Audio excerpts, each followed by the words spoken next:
कोणत्याही लोकशाहीत एका खासदाराची ताकद काय असते? तो लाखो लोकांचे प्रतिनिधित्व करतो. पण समजा एखादा असा खासदार जो म्हणतो की मी देशाच्या पंतप्रधानांपेक्षाही जास्त लोकप्रिय आहे, ज्यांचे मताधिक्य नरेंद्र मोदींच्या वाराणसीतील यापेक्षाही मोठे आहे. ऐकायला किती प्रभावशाली वाटतं ना. पण कल्पना करा, याच खासदाराच्या स्वतःच्या जिल्ह्यात, त्याच्याच बालेकिल्ल्यात जेव्हा नगरपालिकांच्या निवडणुका होतात तेव्हा त्यांच्या पक्षाचा एकही तो नगराध्यक्ष होत नाही. तुम्ही बरोबर ऐकले. नगराध्यक्ष निवडून येत नाही. शून्य जागा ज्या हातामध्ये लाखो मतं होती, त्या हातामध्ये शहराची एकही चावी जनतेने दिली नाही. आज आपण बोलतोय धाराशिवबद्दल. महाराष्ट्रातील एक असा जिल्हा आहे जिथे राजकारण हे रक्ताच्या नातेपेक्षाही जास्त कडवे असते. खासदार ओमराजे निंबाळकर, ज्याने गेल्या काही महिन्यांपासून आपल्या भाषणांनी, काही विशेषतः उपमुख्यमंत्री एकनाथ शिंदे यांच्या नकलांनी संपूर्ण महाराष्ट्राला लक्ष वेधून घेतलं होतं. पण त्यांना त्यांच्याच मातीत मोठा राजकीय धक्का बसला आहे. 8 नगरपालिकांपैकी 0 नगरपालिका ही केवळ हार नाही, तर हा मोठा राजकीय संदेश आहे. आजच्या व्हिडिओमध्ये मी सखोल विश्लेषण करणार आहे की लोकसभेत लाखांच्या फरकाने जिंकणारा नेता अवघ्या काही महिन्यात नगरपालिकेत का कोसळला, ही मशाल नक्की विझली कशी, नक्की काय घडले धाराशिवच्या 8 नगरपालिकांमध्ये. नमस्कार, मी गंगाधर गडदे. विषय पुढे नेण्यापूर्वी आपल्याला ओमराजे निंबाळकर यांचा इतिहास समजून घेणे आवश्यक आहे. ओमराजे हे काही एका रात्रीत तयार झालेले नेते नाहीत. त्यांच्या मागे संघर्षाची एक मोठी आणि तितकी दुःखद पार्श्वभूमी आहे.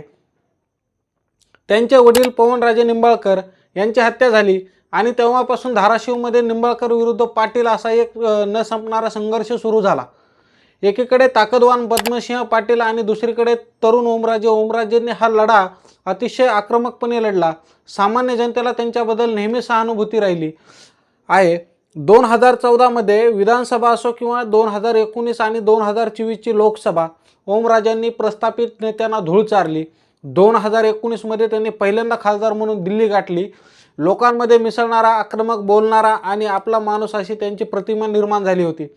उद्धव ठाकरेंशी असलेली त्यांची निष्ठा ही देखील त्यांच्या लोकप्रियतेचे एक मोठे कारण होते. मग इतका संघर्ष करून इथपर्यंत पोहोचलेला नेता अचानक नगरपालिकांमध्ये फेल कसा ठरला? 2024च्या लोकसभा निवडणुकीचा निकाल लागला आणि ओमराजे निंबाळकर यांनी ऐतिहासिक विजय मिळवला.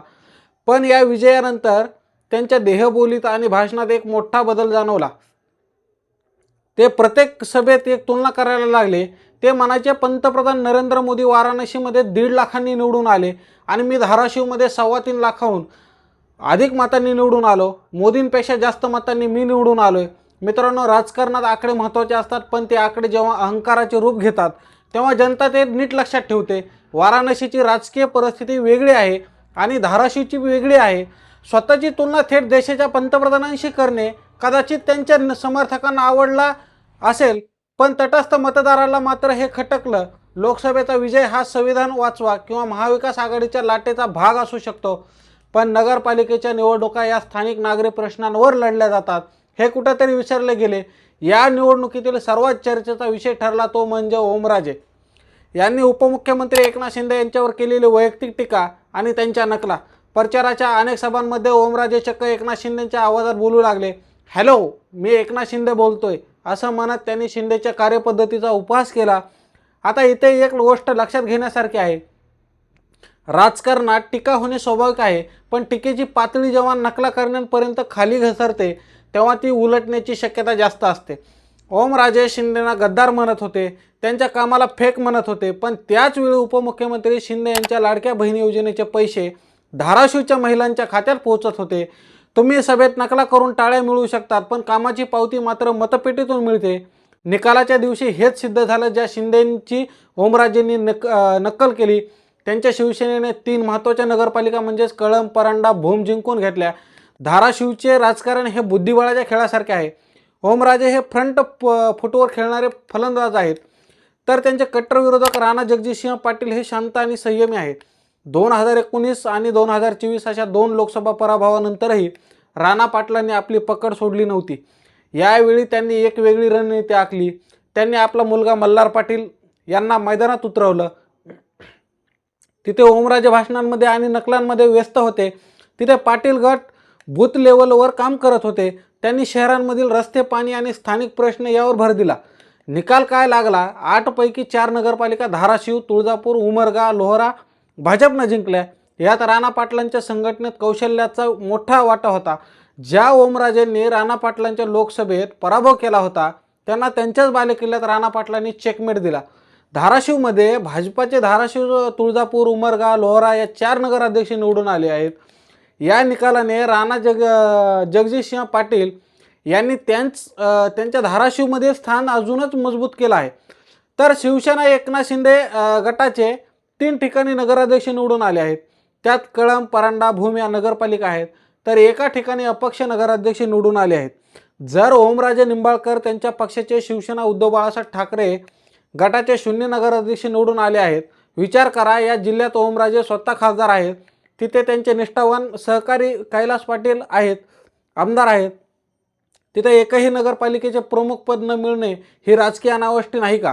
उमरगा ज्ञानराज चौगुले यांनी आपली पकड सिद्ध केली, तर परांडा, भूममध्ये तानाजी सावंताच्या ताकदीपुढे मशाल विझली आहे. निकालानंतर मल्हार पाटील यांनी एक विधान केलं जे खूप महत्त्वाचं आहे. ते म्हणाले, राजकारण हे नकला करण्याचं क्षेत्र नाही, तर ते लोकांच्या सेवा करण्याचं क्षेत्र आहे. हे वाक्य ओमराजेंच्या कार्यपद्धतीवर थेट ओढलेला आसूड होता. ओमराजे का हरले याची काही प्रमुख कारणे आपल्याला दिसतात. लोकसभेच्या मोठ्या विजयानंतर त्यांना वाटलं की आता विधानसभा आणि नगरपालिका आपल्याच खिशात आहेत. एकनाथ शिंदे आणि महायुतीवर टोकाची टीका करताना त्यांनी स्वतःचे जे विजन बद्दल फारसे काही सांगितले नाही. ओमराजे हे मास लीडर आहेत, पण निवडणुका जिंकण्यासाठी लागणारे नेटवर्क बांधण्यात ते यावेळी अपयशी ठरले. मित्रांनो, धाराशिवच्या या निकालाने संपूर्ण महाराष्ट्राला एक धडा दिला आहे. निवडणुका या केवळ इमोशनल मुद्द्यांवर किंवा नकला करून जिंकता येत नाहीत. लोकसभा हे देशाच्या राजकारणाची दिशा ठरवते, पण नगरपालिका ही तुमच्या घरासमोरचा रस्ता आणि नळाला येणारं पाणी ठरवते. धाराशिवच्या जनतेने हे दाखवून दिलं आहे की आम्ही तुम्हाला लोकसभेत मोठे मताधिक्य देऊन, पण जर तुम्ही काम केलं नाही किंवा केवळ अहंकार दाखवला तर स्थानिक पातळीवर आम्ही तुम्हाला नाकारायलाही मागे पुढे पाहणार नाही. आता प्रश्न हा उरतो की ओमराजे निंबाळकर या धक्क्यातून काय शिकणार का? आगामी निवडणुकात ते आपली शैली बदलणार की पुन्हा त्याच नकलांच्या जोरावर मत मागणार? राजकारण हे शो नसून सेवा आहे, हा संदेश आता लोकप्रतिनिधींपर्यंत पोहोचला असेल अशी आपण आशा करूया. या संपूर्ण प्रकरणाबद्दल तुम्हाला काय वाटतं? ओमराजेंचा हा पराभव त्यांच्या अहंकाराचा परिणाम आहे की महायुतीने दिलेले ग्राउंड वर्क अधिक प्रभावी ठरेल? तुमच्या प्रतिक्रिया खाली कमेंटमध्ये नक्की कळवा. जर तुम्हाला हा व्हिडिओ माहितीपूर्ण वाटला असेल तर व्हिडिओला लाईक करा आणि असेच सखोल राजकीय विश्लेषण पाहण्यासाठी तुम्ही आपल्या चॅनलवरती नवीन असाल तर चॅनलला सबस्क्राईब करून सहकार्य करा. धन्यवाद.